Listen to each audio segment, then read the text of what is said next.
ఇలా ఇది దాన్ని కాపీ అంటామా? ఇలాంటివి అనేకం పురాణాల నుంచి తీసుకొచ్చి సోషలైజ్ చేసి వాడుకోవటం అనేది జరుగుతూ ఉంది. ఇదొక ప్రాసెస్. కానీ కాపీ రైట్ అనేది ఎక్కడొస్తుంది? కాపీ హక్కు చట్టం పరిధిలోకి ఎక్కడొస్తారు వీళ్ళు? అంటే ఆ రచయిత జీవించి ఉండి, లేదు ఆ రచన చేసి 50 సంవత్సరాల లోపే పబ్లిష్ అయి ఉంటే కోర్టుకు వెడితే వీళ్ళు ఖచ్చితంగా బైండ్ ఓవర్ అవ్వాలి. ఓకే, అది దాటితే ఇబ్బంది లేదు, ఎవరైనా కాపీ చేసుకోవచ్చు, చట్టం అలా చెప్తుంది. కాబట్టి కొరటాల శివ ఒక నవలను తీసుకున్నాడు ఆయన. శ్రీమంతుడు అనే సినిమా కోసం స్వాతిలో వచ్చైనటువంటి శరత్ చంద్ర అనే రైటర్ రాసినటువంటి ఒక నవల నుంచి కాపీ చేశాడు. నిజానికి ఆ కాన్సెప్ట్ పాతదే. శ్రీమంతుడు సినిమాలో ఆయన వాడిన కాన్సెప్టు ఆల్రెడీ కె విశ్వనాథ్ గారు జననీ జన్మభూమి అని ఒక సినిమా తీశాడు నందమూరి బాలకృష్ణ గారితో. అందులోనూ అదే, ఆయన అమెరికా నుంచి వెనక్కి వచ్చి పల్లెటూర్లని రిపేర్ చేసే కార్యక్రమంలో ఉంటాడు. అలాగే వాళ్ళని ధర్మం వైపు నడిపించాలి అని ఒక రాష్ట్రీయ స్వయం సేవక్ సంఘ్ లాంటి ఒక సంస్థ ప్రారంభిస్తాడు. ప్రారంభించినప్పుడు ఆ సంస్థకి ఒక గీతం ఉండాలి కాబట్టి ఒక యాంథమ్, ఆ యాంథమ్ రాయటంతో సీతారామ శాస్త్రి జీవితం ప్రారంభమైంది. అది ఆయన రాసిన మొదటి పాట. సిరివెన్నెల ఆయన 3వ సినిమా. సిరివెన్నెల కంటే ముందు 3 సినిమాలు రాశాడు ఆయన. అది మొదటి పాట. ఏది? జననీ జన్మభూమిలో యాంథమ్ సాంగ్ ఈయన పెట్టేటువంటి ఆర్ఎస్ఎస్ లాంటి సంస్థకి. ఓకే, దాదాపుగా శ్రీమంతుడికి దానికి చాలా సిమిలారిటీస్ కనిపిస్తాయి.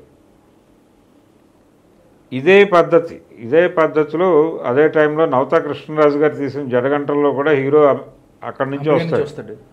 వచ్చి ఇక్కడ సంస్కృతి, ఇక్కడ కళలు, వీటన్నిటిని ఉద్ధరించే కార్యక్రమం స్వీకరిస్తాడు. ఈ స్టైల్ ఆఫ్ స్టోరీస్ చాలా వచ్చినాయి ఆ టైంలో. ఓకే, ఆ పరంపరలోనే ఒక నవల వచ్చి ఉండొచ్చు. ఒక్కొక్కసారి ఏం జరుగుతుందంటే ఒక హిందీ సినిమా చూసి ఇన్స్పైర్ అయ్యి ఒక రైటర్ తెలుగులో నవల రాసేస్తే ఈ నవలని కొనేసి తెలుగులో సినిమా తీసినప్పుడు ఆ హిందీ నిర్మాతలు ఇది మాది అని కేసులు వేసిన సందర్భాలు కూడా ఉన్నాయి. మధుర స్వప్నం అని ఆంధ్రజ్యోతిలో వచ్చైనటువంటి ఒక సీరియల్ని కృష్ణరాజు కొనుక్కుని, ఎద్దనపూడి సులోచనారాణి గారి రచన, దాన్ని అదే టైటిల్తో సినిమా తీశాడు. తెరే మేరే సప్నే అనే హిందీ సినిమా నుంచి ఆవిడ ఇన్స్పైర్ అయ్యి ఆ సీరియల్ రాశారు. ఈ కథ చెబుతూ ఉండగా, అంటే మ్యూజిక్ డైరెక్టర్కి నెరేట్ చేయటం కోసం, పాటల కోసం నెరేట్ చేస్తూ ఉంటే ఆయన ట్యూన్స్ చెప్పేస్తున్నాడు. ఈ సందర్భంలో పాట వస్తుంది, ఇక్కడ పాట వస్తుంది అని. ఇలా ఎలా చెప్పగలుగుతున్నావు అని అడిగితే ఇది అదే కదా అన్నాడు ఆయన. అవే ట్యూన్స్ చెప్తున్నాను మీకు అన్నాడు.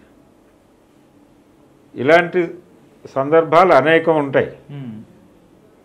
పురాణాల నుంచి కాపీ చేయటం అనేది మనకి అనేక సినిమా. షోలే సినిమా కూడా అదే, బాలకాండే కదా. రామాయణం బాలకాండే, షోలే. రాక్షసులు అడవుల్లో మునులు తపస్సు చేసుకుంటుంటే ఇబ్బంది పెడుతున్నారు, రాక్షస సంహారం చేయటానికి నీ కొడుకులిద్దరిని నాతో పంపించు అని విశ్వామిత్రుడు వచ్చి దశరథుడిని అడుగుతాడు. ఆయన పంపిస్తాడు. వాళ్ళని తీసుకెళ్ళి ఆ పని ముగించుకుని తీసుకొచ్చి అప్పచెప్తాడు. ఇదే కదా చంబల్ వ్యాలీ దొంగలు వచ్చి మా వాళ్ళని దోచుకుంటున్నారు, నాకు మీరు ఫలానా జైల్లో ఉన్నటువంటి 2 మనుషులను ఇవ్వండి, వాళ్ళిద్దరిని తీసుకెళ్ళి వాళ్ళ సంహారం చేసి పట్టుకొస్తానని సంజీవ్ కుమార్ గవర్నమెంట్కి ఉత్తరం పెట్టి వాళ్ళిద్దరిని తీసుకెళ్తాడు. ధర్మేంద్రని, అమితాబ్ బచ్చన్ని తీసుకెళ్ళి ఆ పని ముగించి తీసుకెళ్తాడు. సేమ్ బాలకాండే కదా అది. బాలచందర్ బ్యానర్లో మణిరత్నం చేసిన రోజా సినిమా సతీ సావిత్రే కదా.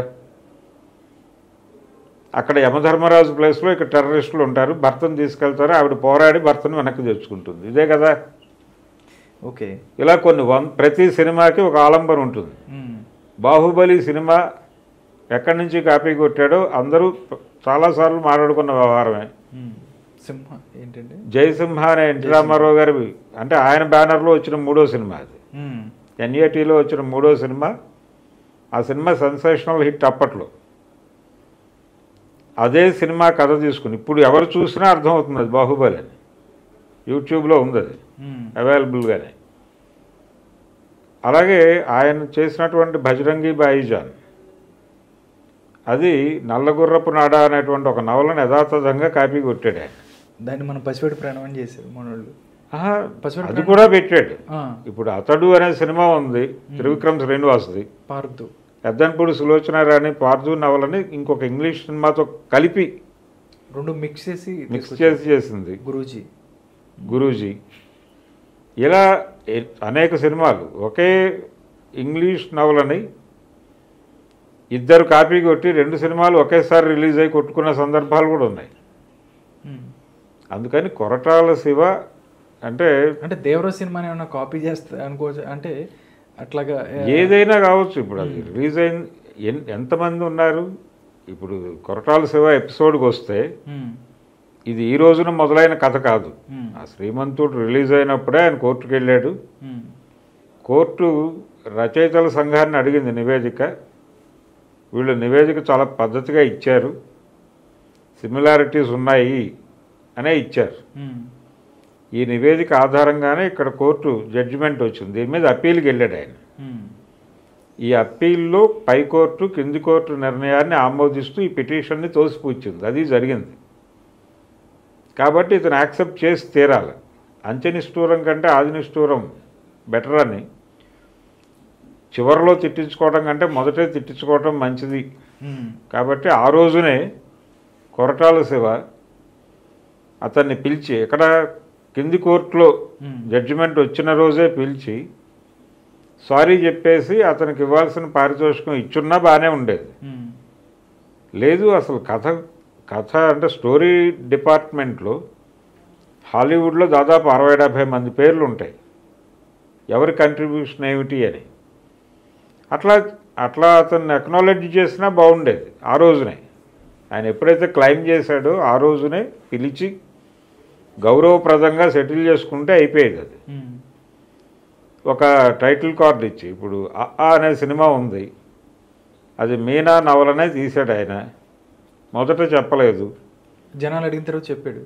జనాలు అడిగిన తర్వాత నిజమే అన్నాడు. మీనా నుంచి తీసుకున్నాను నేను. టైటిల్స్లో కూడా ఒక కార్డు యాడ్ చేశారు, ఎద్దనపూడి సులోచన రాణి కోసం, ఆ నవల నుంచి ప్రేరణ పొంది అని. అదే చేయాలి, అది గౌరవప్రదంగా ఉంటుంది కదా. ఓకే, ఈ ప్రతి సినిమాకి ఎక్కడో చోట ఒక ఆలంబన కనిపిస్తుంది. ఇప్పుడు మన గుంటూరు కారంలో 3-4 ఆలంబనలు కనిపిస్తాయి, ఒకటి కాదు. హీరో క్యారెక్టర్ డిజైన్ ఒక చోట నుంచి తెచ్చాడు ఆయన, తల్లి క్యారెక్టర్ డిజైన్ ఇంకొక చోట నుంచి తెచ్చాడు. వీటన్నిటినీ పెట్టి అసెంబుల్ చేశాడు సినిమాని. ఇప్పుడు అసెంబుల్ టీవీ సెట్లు ఇలాంటివి విన్నాం మనం. అసెంబుల్డ్ సినిమాలు చేసిన సందర్భం చూసాం కదా. త్రివిక్రమ్ శ్రీనివాసు హీరో క్యారెక్టర్ నమూనా ఎక్కడి నుంచి తీసుకొచ్చాడు ఆయన. కృష్ణావతారం అని కృష్ణ గారి సినిమా ఒకటి ఉంటుంది బాపు గారి డైరెక్షన్లో. ఆ క్యారెక్టర్ ఎలా బిహేవ్ చేస్తుందో దాన్ని యథాతథంగా తీసుకొచ్చి ఇక్కడ వాడాడు. అందులో కృష్ణ గారు ఎలా డైలాగులు చెప్తాడో అదే పద్ధతిలో చెప్పించాడు ఈయన చేత మహేష్ బాబుతో. అది ఆ నమూనా. ఆవిడదేమో కీర్తి కిరీటాల నవల నుంచి తీసుకొచ్చాడు రాజ్యలక్ష్మి క్యారెక్టర్, అందులో రమ్యకృష్ణ గారి రమ్యకృష్ణది.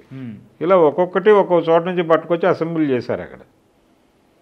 దీన్ని జనాలు గుర్తుపట్టరు అనుకుంటారు, టేక్ ఇట్ గ్రాంటెడ్గా. కానీ ఎక్కడో చోట అర్థమైపోతుంది ఇది ఎక్కడి నుంచి వచ్చింది అనేది.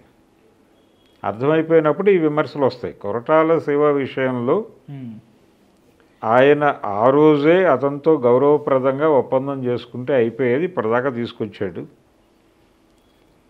సినిమా పాటలు కూడా మనకు అర్థమవుతుంది. సినిమా పాటల్లో కూడా ఇలాంటి కాపీలు చాలా కనిపిస్తాయి.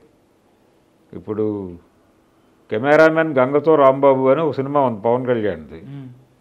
దాంట్లో మణిశర్మ మ్యూజిక్ డైరెక్టరు, నీ నగుమోమే ఎక్స్ట్రాడినరీ అని ఒక పాట ఉంటుంది. అది యాజ్ ఇట్ ఈజ్గా లవకుశలో ఘంటసాల గారి ట్యూన్. జగదభిరాముడు శ్రీరాముడే, రఘుకుల సోముడు ఆరాముడే అనే పాట ట్యూన్ని యథాతథంగా వాడేసి మణిశర్మ వాడేశాడు. అనేకం తగులుతాయి. అందుకని కాపీ చేయటం అనేది ఇండస్ట్రీలో క్వైట్ కామన్గా మారిపోయింది. కోర్టు కేసులు, వివాదాలు, సంఘాల్లో పంచాయతీలు, సెటిల్మెంట్లు ఇవన్నీ కామన్గా మారిపోయినటువంటి చరిత్ర చాలామందికి ఉంది. ఇది ఒకళ్ళకి కాదు. ఒకే హిందీ పాటను ముగ్గురు కాపీ చేసిన సందర్భాలు కూడా ఉన్నాయి తెలుగులో. ఒకే ట్యూన్ని పక్క సినిమాల్లో కాపీ కొట్టిన మ్యూజిక్ డైరెక్టర్లు కూడా ఉన్నారు మనకి. ఇప్పుడు ఒక మలయాళం సినిమాని ఒకేసారి ఒకే రైటర్ ఇద్దరు ప్రొడ్యూసర్లకు అమ్మిన చరిత్ర ఉంది కదా మన దగ్గర. ధ్రువ నక్షత్రము, అశోక్ చక్రవర్తి అని వెంకటేష్ బాలకృష్ణల సినిమాల కథ ఒకటే కదా, ఒకే టైంలో రిలీజ్ అయినాయి. రెండిటికీ రైటర్లు ఒకళ్ళే, పరుచూరి బ్రదర్సే. రెండిటికీ మాతృక ఆర్యన్ అనేటువంటి మలయాళం సినిమానే. వివాదం అయింది కదా ఆ రోజున, కొట్టుకున్నారు కదా. కాబట్టి ఈ పరంపరలో వ్యవహారమే కొరటాల శివది.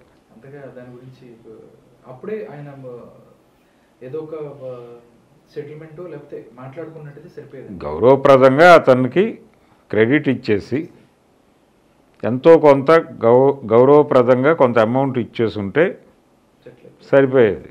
అంటే సిమిలర్ ఐడియా ఆ టైంలో, అదే టైంలో వచ్చిన ఒక 5-6 సినిమాలు ఉన్నాయి దీనికంటే ముందు, మాతృకలు. వాటి నుంచి కూడా ప్రేరణలు ఉన్నాయి. జననీ జన్మభూమికి శ్రీమంతుడికి పోలిక ఉంది అనే విషయం ఆ రోజునే కొంతమంది రివ్యూల్లో చెప్పారు. శ్రీమంతుడి సినిమా రిలీజ్ అయిన టైంలోనే ఈ మాట వచ్చింది, జడగంటలు వీటి పోలికలు ఉన్నాయి ఈ సినిమాలు అని. ఎవరూ పట్టించుకోవాలి.